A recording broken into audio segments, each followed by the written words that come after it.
Welcome viewers, প্রতিদিনের মতো আজও চলে এসেছি আমার লাঞ্চের থালি নিয়ে। আজকে লাঞ্চে নিয়েছি সাদা ভাত, নিয়েছি শসা ও গাজর স্যালাড হিসেবে। প্রথম পাতে খাওয়ার জন্য নিয়েছি ঢ্যাঁড়স ও আলুর সেদ্ধ, যেটা আমি কাঁচা তেল, নুন ও কাঁচা লঙ্কা দিয়ে মেখেছি। তার সাথে খাওয়ার জন্য নিয়েছি কাঁচা মুগ ডাল, যেটা আমি জিরে শুকনো লঙ্কা ফোড়ন দিয়ে একটু আদা বাটা দিয়ে রান্না করেছি। নিয়েছি ছোট ছোট মাছের চচ্চড়ি, যেটা আমি আলু বেগুন দিয়ে করেছি।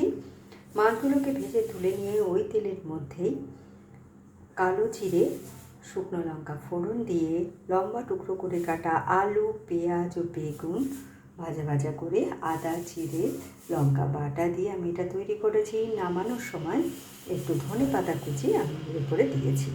তারপরে নিয়েছি ইঁচড় চিংড়িটাকে আগে নুন হলুদ দিয়ে ভেজে তুলে নিয়ে ওই তেলের মধ্যে জিরে তেজপাতা শুকনো লঙ্কা ফোড়ন দিয়ে আলুটা ভাজা ভাজা করে পেঁয়াজ রসুন জিরে ধনে ও টমেটো বাটা দিয়ে মশলা কষিয়ে সেদ্ধ করা ইঁচড় দিয়ে আমি এটা তৈরি করেছি। নামানোর সময় একটু গরম মশলার গুঁড়ো আমি এতে দিয়েছি, আর শেষ পাতে খাওয়ার জন্য নিয়েছি টক দই। তো কেমন লাগলো আপনাদের আমার এই লাঞ্চের থালিটা? ভালো লাগলে লাইক শেয়ার এবং সাবস্ক্রাইব করবেন আমার চ্যানেলকে। Thank you for watching.